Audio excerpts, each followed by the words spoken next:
ഇതാണ് ഞാൻ പറഞ്ഞ ഡാൻസ് ടീച്ചർ. മാധവൻകുട്ടിയുടെ പെങ്ങന്മാരെ ഡാൻസ് പഠിപ്പിക്കുന്നത് ഈ ടീച്ചറാ, മാലതി ടീച്ചർ. വരൂ, അകത്തേക്ക് വരൂ.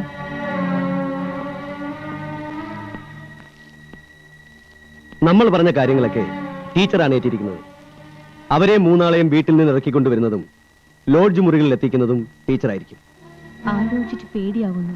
എനിക്ക് കുഴപ്പമൊന്നും ഉണ്ടാവില്ലല്ലോ അല്ലേ? ടീച്ചർക്ക് ഒരു കുഴപ്പവും ഉണ്ടാവില്ല. അതിനല്ലേ ഞങ്ങളൊക്കെ കൂടെ ഉള്ളത്. കുഴപ്പമുണ്ടാവില്ല എന്ന് മാത്രമല്ല, ടീച്ചർക്ക് നല്ല ഗുണം ഉണ്ടാവുകയും ചെയ്യും. എന്താ? അതെ, നമുക്കെന്താ വേണ്ടത് ചെയ്യാം. ആ പെൺകുട്ടികളെയും കൊണ്ട് ടീച്ചർ എന്നാ യുവജനോത്സവത്തിന് പോകുന്നത്? അടുത്ത വെള്ളിയാഴ്ച. അടുത്ത വെള്ളിയാഴ്ച. അതുവരെയുള്ളൂ മാധവൻകുട്ടി നിന്റെ ഈ തലയെടുപ്പും അഹങ്കാരവും ഒക്കെ.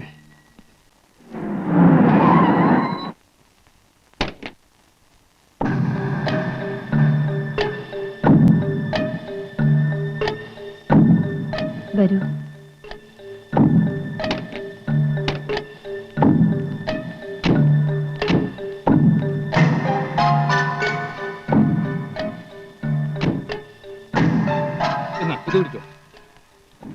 അയ്യോ, ആ ബാഗ് എന്തേ? ആ ബാഗല്ലേ ഈ ബാഗ്? ഈ ബാഗ് അല്ല, ഡാൻസിന്റെ ഡ്രസ്സുകൾ വെച്ചിരുന്ന ബാഗ്. വസിന്ന് എടുക്കാൻ മറന്നോ? മറന്നോ? ഈശ്വര, ഇനി എന്താ ചെയ്യാ? അല്ല, ഡ്രസ് ഇല്ലാതെ ഡാൻസ് ചെയ്തപ്പോ എന്താ കുഴപ്പം? താനൊന്നും പറയണ്ട. വേഗം കാറും കൊണ്ടുപോയി ബാഗ് എടുത്തോണ്ട് വാ. ഞാൻ പോവില്ല. ഇവരുടെ അടുത്തുനിന്ന് മാറാൻ പാടില്ല എന്നാ മാധവട്ടം പറഞ്ഞിരിക്കുന്നത്. എന്താ, ഞങ്ങൾ ആരെങ്കിലും പിടിച്ചു തിന്നോ? പോയി ബാഗ് എടുത്തോണ്ട് വരാനല്ലേ പറഞ്ഞത്? ചെല്ല് സത്യപാല, ടീച്ചറല്ലേ ഞങ്ങളുടെ കൂടെ ഉള്ളത്. പോയിട്ട് വേഗം വന്നാ മതി. ചെല്ലല്ലേ പറഞ്ഞത്?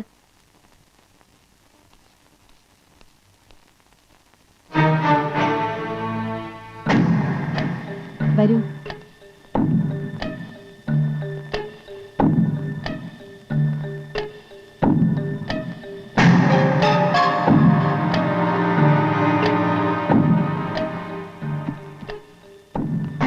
നമുക്ക് എല്ലാവർക്കും കൂടെ കുളിച്ച് റെഡിയാവാൻ ഈ ഒരു മുറി മതിയാവില്ല.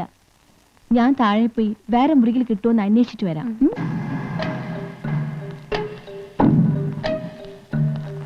പറഞ്ഞതുപോലെ എല്ലാം ചെയ്തില്ല എങ്കിൽ താഴെ റിസപ്ഷനിൽ ചോദിച്ചാൽ മുറിയുടെ താക്കോല് തരും. 3 പേരെയും 3 മുറികൾ കയറ്റി വിടുക. അതിനകത്ത് 3-ലും നമ്മുടെ പയ്യന്മാരുണ്ട്. അവര് മാത്രമല്ല, റിസപ്ഷനിസ്റ്റും മാനേജരും തൊഴിലാളികളും ഒക്കെ നമ്മുടെ ആളുകളാണ്. അവരെ നോക്കിക്കൊള്ളും. പിന്നെ കൃത്യസമയത്ത് തന്നെ പോലീസ് എത്തി പെൺകുട്ടികളെയും പയ്യന്മാരെയും അറസ്റ്റ് ചെയ്ത് കൊണ്ടുപോയിക്കോളും. വേഗം ചെല്ല്.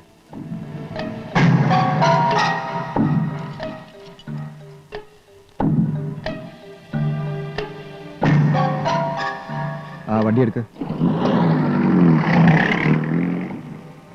വാ.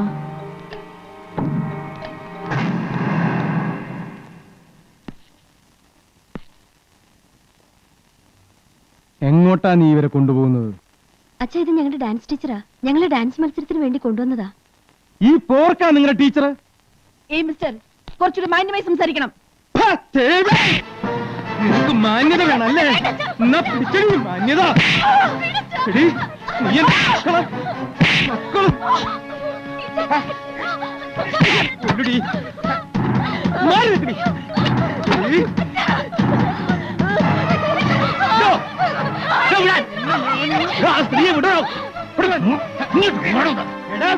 ഒരു സ്ത്രീയുടെ നേരെയാണോ ഇങ്ങനെ അക്രമം കാണിക്കുന്നത്? ഇവിടെ സ്ത്രീയല്ല, രാക്ഷസിയാ. എന്റെ കുട്ടികളെ ഈ ലോഡ്ജിൽ കൊണ്ടുവന്ന് നശിപ്പിക്കാൻ നോക്കി. അനാവശ്യം പറയരുത്. ഈ ലോഡ്ജിൽ അങ്ങനെ ഒരു വൃത്തിയായിട്ട് നടക്കില്ല. നടക്കില്ലേ? പിന്നെ നടക്കാൻ പോയത് എന്താടാ? പട്ടി മിണ്ടരുത്, കൊന്നോളെ ഞാൻ കാണിച്ചു തരാടാ. ഈ ലോഡ്ജിൽ നടക്കുന്നതൊക്കെ ഞാൻ കാണിച്ചു തരാടാ. എല്ലാത്തിനെയും ഞാൻ കാണിച്ചു തരാം. കണ്ടോ? എന്താ എന്താ താൻ കാണിച്ചു തരാൻ പോയത്? കാണിക്കണോ? എടോ, ആരാ ഇവിടെ ഉള്ളതെന്ന് കാണിക്കാൻ. എവിടെടാ അവന്മാര്? എടോ,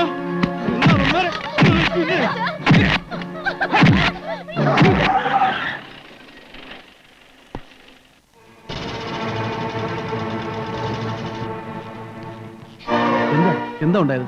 എന്താ ഉണ്ടായെന്ന് നിൽക്കുന്ന നിങ്ങളുടെ സഹോദരിമാര് അവരോട് ചോദിക്കുക. അവരെന്നെ പറയും. അച്ഛനാ ഈ പ്രശ്നം മുഴുവൻ ഉണ്ടാക്കിയത്. അച്ഛൻ ഒരാളാ. ഞങ്ങൾ താമസിക്കുന്ന ലോഡ്ജിൽ വന്ന് അച്ഛൻ വെറുതെ ബഹളം ഉണ്ടാക്കുമായിരുന്നു.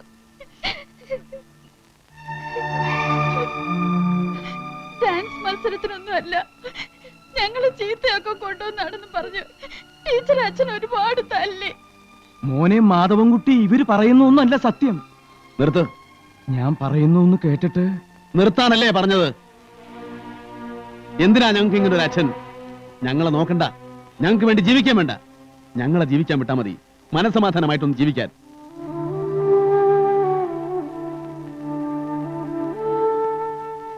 മേലാൽ അച്ഛനാണ് മക്കളാണെന്ന് പറഞ്ഞ് അങ്ങോട്ട് വന്നേക്കരുത്. ഞങ്ങൾ ഒരു കാര്യത്തിലും ഇടപെടരുത്, ഒരു കാര്യത്തിലും. വാ.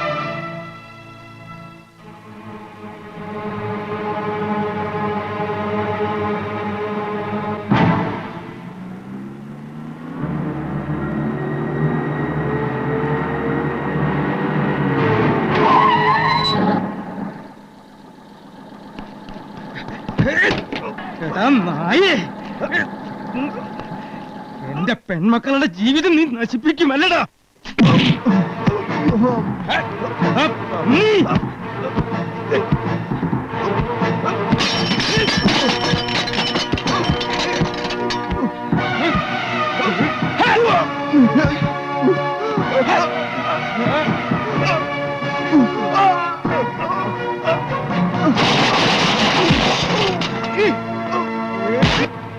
ബാലേട്ടാ, ബാലേട്ടാ, മേനത്തെ ചട്ടമ്പി പിള്ളേരും ബസാലോട്ട് തല്ലുന്നു.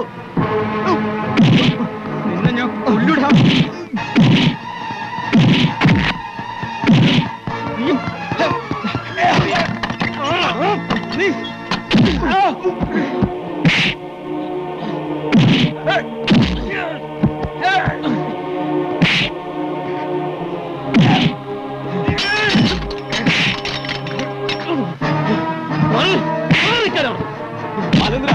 വേണ്ട, വേണ്ടെന്നാ പറഞ്ഞത്.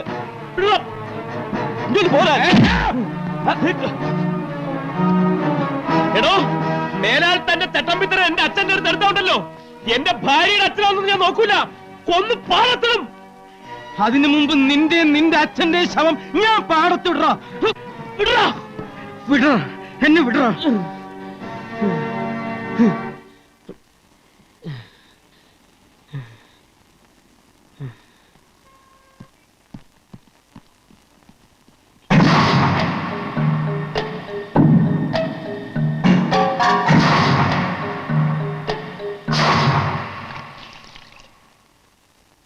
അയ്യോ, പൊള്ളിയോ അച്ഛാ? പൊള്ളിയതല്ല, അവന്റെ ഒരു ചവിട്ട് ഞാൻ ഇവിടം കൊണ്ടാ തടുത്തത്. എന്തിനാ അച്ഛാ ഈ അടിയും വഴക്കൊക്കെ ഉണ്ടാക്കണേ? അച്ഛൻ എപ്പോഴും അടി ഉണ്ടാക്കാറില്ലല്ലോ മോളെ. വഴക്കുണ്ടാക്കുമ്പോഴല്ലേ അച്ഛൻ അടി ഉണ്ടാക്കാറുള്ളൂ. അടി ഉണ്ടാക്കാത്തപ്പോ അച്ഛൻ വഴക്കുണ്ടാക്കാറില്ലല്ലോ. അച്ഛൻ എന്ത് പറഞ്ഞാലും കളിയാ. അച്ഛൻ എന്തെങ്കിലും ആയിപ്പോയാ പിന്നെ ഞങ്ങൾക്ക് ആരാ ഉള്ളത്? അതിനല്ലേ നിങ്ങൾക്കൊരു വലിയേട്ടനെ നിർത്തിയിരിക്കുന്നത്, എന്റെ മോൻ മാധവൻകുട്ടി. അവൻ നോക്കിക്കോളൂടി. അവിടെയുള്ള 5 പേരും പോരാണ്ട, ഞങ്ങളും. ഓ, അവിടെ ആകെ 5 പേരല്ലേ ഉള്ളൂ. നിങ്ങൾ വെറും 2. 5ഉം 2ഉം 7. ഞാൻ പോയാലും ബാക്കി 7 ഉള്ളൂ. പിള്ളച്ചേട്ടാ, പിള്ളച്ചേട്ടാ, നമ്മുടെ ജബ്ബാറിനെ പാടത്തിട്ട് ആരോ കുത്തി. ചോരയിൽ കുളിച്ചു കിടക്കുന്ന കണ്ടാ ഞങ്ങൾ വരുന്നത്. മക്കള് വാതിലടച്ചു കിടന്നോ? അച്ഛൻ ദാ വരുന്നു.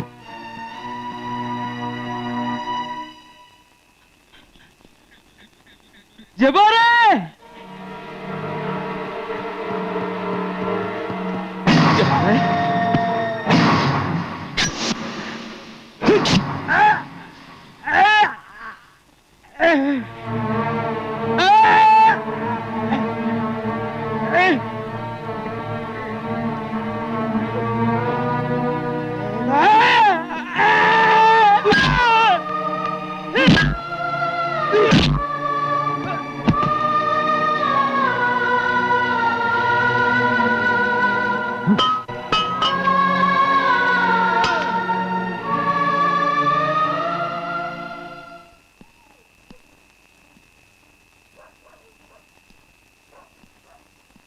പിള്ളച്ചേട്ടാ,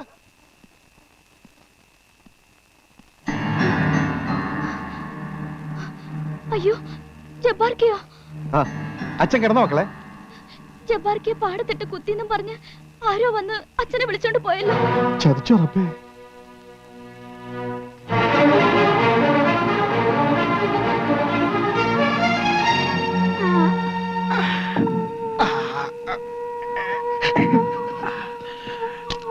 പിള്ളച്ചേട്ടാ, ആരാ ഇത് ചെയ്തത്?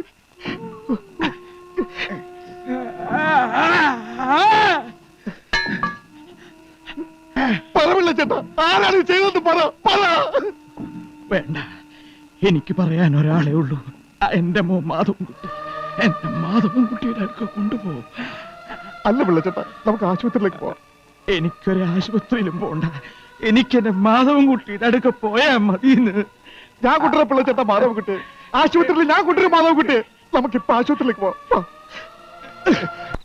മാധവൻകുട്ടി, മാധവൻകുട്ടി, മാധവൻകുട്ടി. എന്താ മാധവട്ടം ഭക്ഷണം കഴിക്കാണല്ലോ? വളരെ അത്യാവശ്യമായിട്ടൊരു കാര്യം പറയാനുണ്ടായിരുന്നു, ഒന്ന് വിളിക്കോ? എന്താ കാര്യം? പിള്ളച്ചേട്ടന് ആരൊക്കെ ചേർന്ന് വഴിയിലിട്ട് കുത്തി. ഞാൻ ഹോസ്പിറ്റലിൽ എത്തിച്ചിട്ടാ വരുന്നത്. പിള്ളച്ചേട്ടന് മാധവൻകുട്ടി ഒന്ന് കാണണമെന്ന്. എന്നിട്ട് എന്തിനാ അച്ഛൻ ചെയ്യുന്ന വേണ്ടാതിനങ്ങൾക്കൊക്കെ ഏട്ടനെയും കൂടെ കൂട്ടാനാ? പോയേ, ഞങ്ങളുടെ ഏട്ടനൊന്നും വരില്ല. എന്താ അവിടെ? മാധവൻകുട്ടി, താനൊന്നും പറയണ്ട മാധവട്ട. അച്ഛൻ പിന്നെ ആരാണ്ടൊക്കെ ആയിട്ട് അടിയും കുത്തുമൊക്കെ ഉണ്ടാക്കി. ഇപ്പൊ ഹോസ്പിറ്റലിലാ. അങ്ങോട്ട് മാധവട്ടിനോട് ചെല്ലാൻ. മാധവൻകുട്ടി ഒന്ന് പെട്ടെന്ന് വരണം. ആരാ ചതിച്ചു കുത്തിയതാ, ആരാ ചെയ്തതെന്ന് പോലീസുകാർ ചോദിച്ചിട്ട് പോലും പറയുന്നില്ല. മാധവൻകുട്ടി വന്നാലേ പറയൂ. എന്തിനാ ഏട്ടൻ വന്നാലേ പറയുന്നു വാശി പിടിക്കുന്നേ? ഏട്ടനും പോയി അടിയും ബഹളം ഉണ്ടാക്കാനാ? അതിനൊന്നും ഏട്ടന് കിട്ടില്ല. താൻ പോയേ.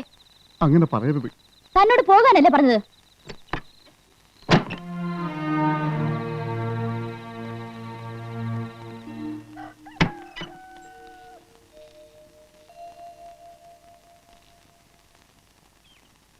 തന്നോടല്ലേ പറഞ്ഞത് അച്ഛന്റെ ഒരു കാര്യവും പറഞ്ഞോണ്ട് ഇങ്ങോട്ട് വരണ്ടെന്ന്? അച്ഛന് പറയാനുള്ള ഒരു കാര്യവും എനിക്ക് കേൾക്കാൻ വേണ്ട. ഞാൻ അച്ഛന്റെ അടുത്ത് വരുന്നതും കാണുന്നതൊന്നും എന്റെ കുട്ടികൾക്ക് ഇഷ്ടമല്ല. അതുകൊണ്ട് തന്നെ ഞാൻ വരുന്നില്ല എന്ന് പറഞ്ഞേക്കും. അതല്ല, പിള്ളച്ചേട്ടൻ വെളുപ്പിന് മരിച്ചു. അച്ഛന്റെ കർമ്മങ്ങൾ ചെയ്യാനെങ്കിലും മാധവൻകുട്ടി വരണം. മരിക്കുന്നത് വരെ ആരാ കുത്തിയെന്ന് മാത്രം ഒരാളോടും പിള്ളച്ചേട്ടൻ പറഞ്ഞില്ല. മാധവൻകുട്ടി വരും, മാധവൻകുട്ടിയോട് മാത്രമേ പറയുമെന്ന് വാശി പിടിച്ച് കാത്തിരിക്കായിരുന്നു. ഒടുക്കം ജീവൻ പോകുന്നതിന് തൊട്ട് മുമ്പ് ഒരു കാര്യം മാത്രം മാധവൻകുട്ടിയോട് പറയാൻ പറഞ്ഞു. മക്കൾക്ക് വേണ്ടി ജീവിക്കാൻ അച്ഛന് ഭാഗ്യം കിട്ടിയില്ല, പക്ഷെ മക്കൾക്ക് വേണ്ടി മരിക്കാൻ അച്ഛന് ഭാഗ്യം കിട്ടിയത്